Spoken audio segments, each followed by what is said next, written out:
اچھا، اب یوسف علیہ السلام کے جو بھائی تھے، جب ان کو پتہ چلا کہ عزیز مصر خراق دیتے ہیں، اور اس کے نتیجے میں انہوں نے بھی پیسے اکٹھے کیے، یعقوب علیہ السلام نے جو ہے ان سے مشورہ ہوا، ڈیسائیڈ کیا وہ بھی آئیں۔ اب وہ بھی مصر میں آ گئے۔ مصر میں آئے، آ کے انہوں نے جو ہے اپنی سارا معاملہ بتایا کہ جی ہمیں جو ہے اتنے پیسے لے کے آئے ہیں، ہمیں اناج چاہیے۔ اور اب یوسف علیہ السلام جو تھے وہ بھی ساتھ نہیں تھے، اور بنیامین جو تھے وہ بھی ساتھ نہیں تھے۔ یوسف علیہ السلام تو ظاہر بات ہے بادشاہ بن گئے تھے، اور بنیامین وہ ساتھ نہیں تھے جو دوسرے بھائی تھے ان کے، یوسف علیہ السلام کے۔ اب 10 بھائیوں کو جب غذا خوراک وغیرہ دے دی گئی، تو انہوں نے کہا ہمارا ایک 11واں بھائی بھی ہے۔ تو عزیز مصر یوسف علیہ السلام جو تھے بڑے ہو گئے تھے، پہچانے نہیں گئے ان سے۔ شبہ ان کو تھوڑا سا ہلکا سا محسوس ہوا ہوگا، لیکن خیر وہ بادشاہ تھے۔ اب یوسف علیہ السلام نے یہ کہا کہ جب جو شخص ادھر نہیں آیا، جب آپ اس کو لے کے آؤ گے تو پھر اس کو آپ خوراک ملے گی، اور اگلی دفعہ لازمی لے کے آنا ہے تم نے، نہیں لے کے آؤ گے تو تمہیں خوراک بھی نہیں ملے گی۔ پتہ تو تھا یوسف علیہ السلام کو، لیکن اللہ تعالیٰ کا حکم تھا، اللہ تعالیٰ کی مرضی تھی، جیسا کرنے کو اللہ تعالیٰ نے حکم دیا ویسے کرتے گئے۔ اب ہوا یہ کہ جیسے انہوں نے ان کی بوریاں، ان کے برتن وغیرہ جو خوراک کے دانوں سے، گندم سے بھر دیے گئے، تو یوسف علیہ السلام نے کہا کہ ان کے برتن، ان کے بوریوں میں پیسے بھی واپس ڈال دو، کہ اب اپنے گھر ہیں، اپنے والد صاحب ہیں، ان کے پیسے جو ہیں، یعنی کہ احسان کیا کہ ان کے پیسے نہیں لیے جائیں۔ اور دوسری اس میں یہ بات تھی کہ جب پیسہ ہوگا پاس تو پھر دوبارہ آئیں گے گندم لینے، اور بھائی کو لے کے آئیں گے۔ اور یہی ہوا، گئے واپس اپنے گھروں میں، اپنے گھر گئے، یعقوب علیہ السلام کو واقعہ سنایا، گندم کھولی تو اس میں سے پیسے بھی مل گئے، اور پھر انہوں نے بتایا کہ جی یہ بنیامین جو ہے اس کے تو خوراک نہیں ملی، اور جو بادشاہ اس نے ان کو لانے کے لیے کہا ہے۔ اور یعقوب علیہ السلام پریشان ہوئے کہ تم نے پہلے بھی میرا بیٹا لے گئے تھے، اس کے ساتھ تم نے کیا کیا، وہ اس کو گم کر دیا، تم نے کیا اس کا کیا نہیں پتا۔ اب پھر پریشان ہوئے کہ کہیں بنیامین کے ساتھ بھی تم ایسی کوئی کاروائی نہ کرنا۔ خیر بار بار اصرار ہوا، اب جانا بھی ضروری تھا، گندم چاہیے تھی، تو پھر قسمیں دی انہوں نے کہ جی ہم ان کی ہر طرح حفاظت کریں گے۔ خیر بڑی مشکل سے راضی ہوئے، اور بنیامین کو اگلی دفعہ پھر ساتھ میں لے کے آئے، کچھ پیسے خرچ کر لیے، پھر آنے جانے کا ٹائم لگتا ہے، وہ پیسے جو تھے وہ لے کے دوبارہ آئے، بنیامین کو بھی ساتھ لیا، اور یوسف علیہ السلام کے دربار میں حاضر ہوئے، اور کہا کہ دیکھیں جی تھوڑے سے پیسے ہیں، آپ مہربانی کریں، ہمارے برے حالات ہیں، ہمیں کچھ تھوڑا زیادہ گندم دے دیں۔ تو خیر یوسف علیہ السلام نے ان کو گندم دی، سارا ان کا کھانے پینے کا پہلے بھی انتظام کیا تھا، ان کو کھلایا پلایا، اچھا کیئر کی، اب بھی ان کی اچھی کیئر کی، اور بنیامین کو پہچان بھی گئے۔ اب بنیامین جو تھا اس کو علیحدگی میں اس کو بتا دیا کہ دیکھو میں تمہارا بھائی ہوں، اب تمہیں رکھنے کے لیے میں نے ادھر رہنے کے لیے اللہ تعالیٰ کا حکم کے مطابق نیا پلان ہے، نیا ایک تجویز ہے، نئی حکمت ہے، وہ اختیار کرنی ہے۔ اب کیا ہوا کہ سب کے برتن جو تھے، سب کو خوراک جو ہے وہ ڈال دی گئی، اور جو بنیامین تھا اس کی بوری میں جو برتن جس سے خوراک گندم ناپتے تھے، سونے کا برتن تھا، وہ بھی رکھ دیا۔ اور محل میں لوگوں نے کو کہہ دیا گیا، لوگ کہنا شروع ہو گئے جی سونے کا برتن جو ہے وہ گم ہو گیا ہے، کسی نے چرا لیا ہے۔ لہذا حکم دیا گیا کہ ان کی تلاشی لی جائے۔ وہ کہتے ہیں کہ دیکھیں ہم چور نہیں ہیں، ہم تو پیغمبروں کی اولاد میں سے ہیں، لیکن ظاہر بات ہے حکمت یہی تھی، اللہ تعالیٰ کا حکم تھا۔ تلاشی لی گئی تو بنیامین کے جو بوری تھی اس میں سے وہ برتن نکل آیا۔ اب اس بہانے سے اس کو جی انہوں نے کہا کہ جی اب یہ ہمارے ادھر ہی رہیں گے، اور اس کو پہلے سے تسلیم تھا کہ جی جو جس کے برتن سے نکلے گا اس کو بادشاہ اپنی مرضی سے سزا دے گا۔ اب سزا کیا تھی کہ یہ اس کو یہیں رکھ لیا۔ اب جو باقی جو تھے بھائی وہ بڑے پریشان، یہودا بھی پریشان کہ اب باپ کو جا کے کیا کہیں گے۔ اب یہودا نے بھائیوں کو کہا، پہلے تو بادشاہ کے سامنے منتیں ترلے کیے کہ دیکھیں اس کا پہلے ایک بھائی تھا، وہ اس کے ساتھ جو ہے وہ گم ہو گیا، اس کو جانوروں نے کھا لیا، اس کا باپ بوڑھا ہے، اس کی تو نظر بھی بینائی بھی چلی گئی ہے، وہ بڑا روتا ہے،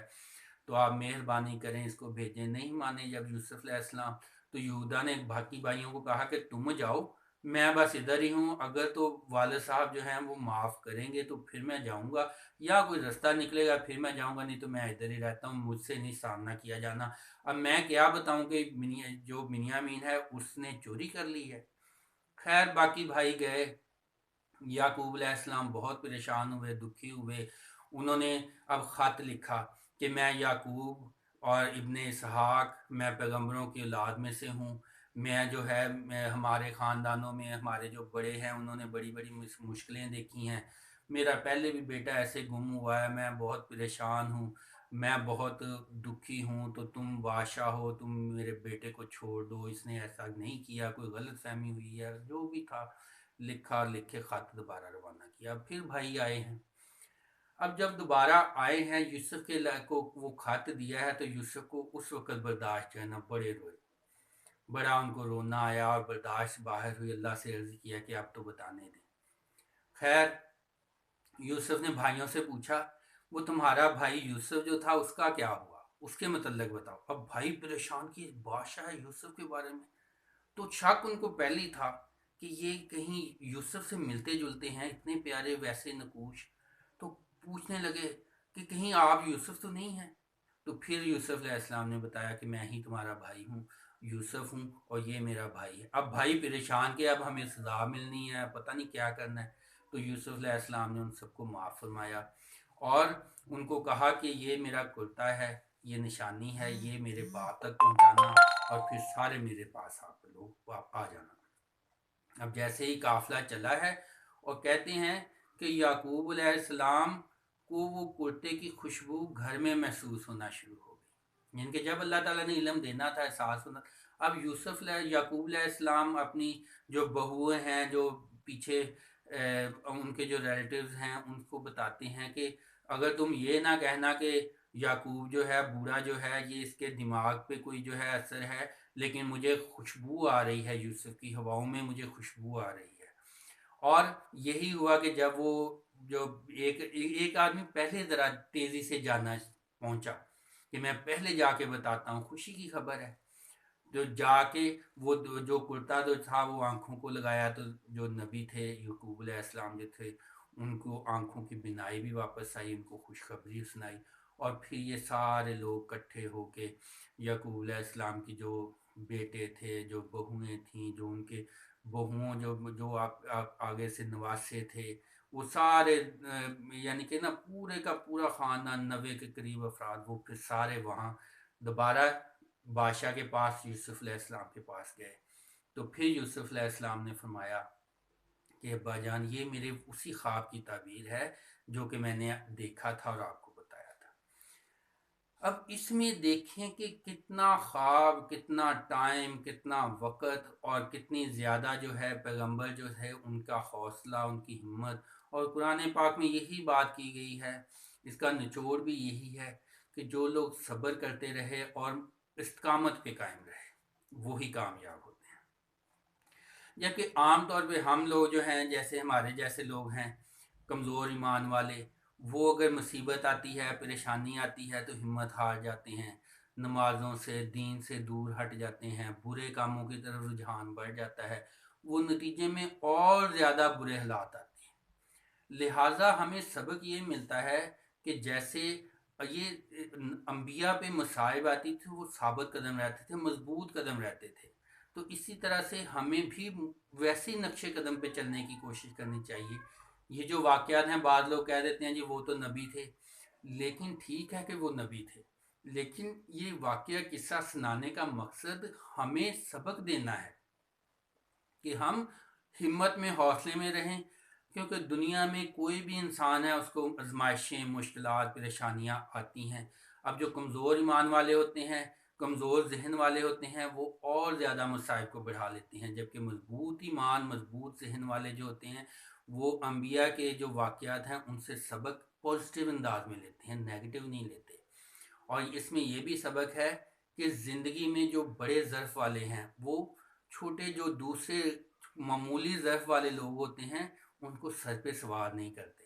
ان کو ان کے ساتھ یہ بھی نہیں ہے کہ ان کے دکھ، ان کی مصیبتیں، ان کو سزائیں معاف کر کے اپنے ریلیکس، اپنی پرسکون لائف گزارتے ہیں اور دوسروں کے لیے بھلائی اور اچھائی کا ہی کام کرتے رہتے ہیں۔ تو اللہ تعالیٰ ہمیں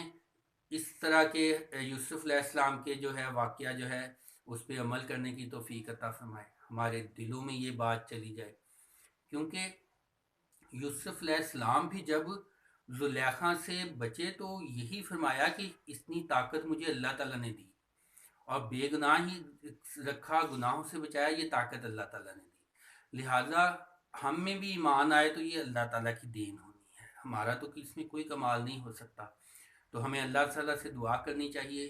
اور اگر کوئی برائی ہے تو وہ الزام اللہ تعالیٰ کی طرف نہیں دینا چاہیے۔ جیسے یوسف علیہ السلام نے یہ نہیں کہا کہ اللہ نے مجھے کنویں میں پھینکا، اللہ نے مجھے جیل میں پھینکا، بلکہ اللہ کا شکر ادا فرمایا کہ اللہ تعالیٰ نے مجھے کنویں سے باہر نکالا، اللہ تعالیٰ نے مجھے جیل سے باہر نکالا، اللہ تعالیٰ نے مجھے بادشاہت دی۔ وہ درمیان والی جو مصائب تھی ان کو اگنور کر دیا، ان کو بھلا دیا۔ تو زندگی گزارنے کا یہی طریقہ ہے کہ جو تلخ زندگی کی حقیقتیں ہیں، جو تلخ واقعات ہیں، ان کو بھلایا جائے، کیونکہ بعض کا انسان میں کچھ زندگی میں واقعات ایسے آ جاتے ہیں کہ وہ انہی کی بنیاد پہ ساری زندگی کانفیڈنس لوز کر دیتا ہے، شکوے، گلے، پریشانی، خوف زدہ، گلے شکوے، اور باقی کی زندگی اسی یاد میں، تلخ یادوں میں گزار دیتا ہے۔ تو ہمیں زندگی جو ہے آگے چلانے کے لیے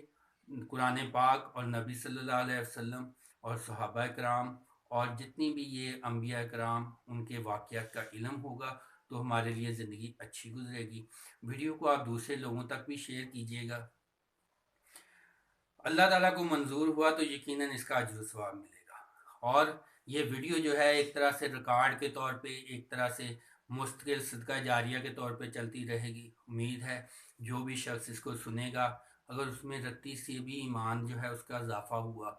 تو اس کا اجر و ثواب ملے گا، اور جو باتیں ہم کر رہے ہیں یقیناً ہم اللہ تعالیٰ کی رضا اور خوشنودی کا سبب بھی اس میں بنیں گے، اور دنیاوی طور پہ بھی ہمیں اس کا اجر و ثواب اور اس کا فائدہ ہوگا۔ لہٰذا اس ویڈیو کو زیادہ سے زیادہ شیئر کیجیے گا،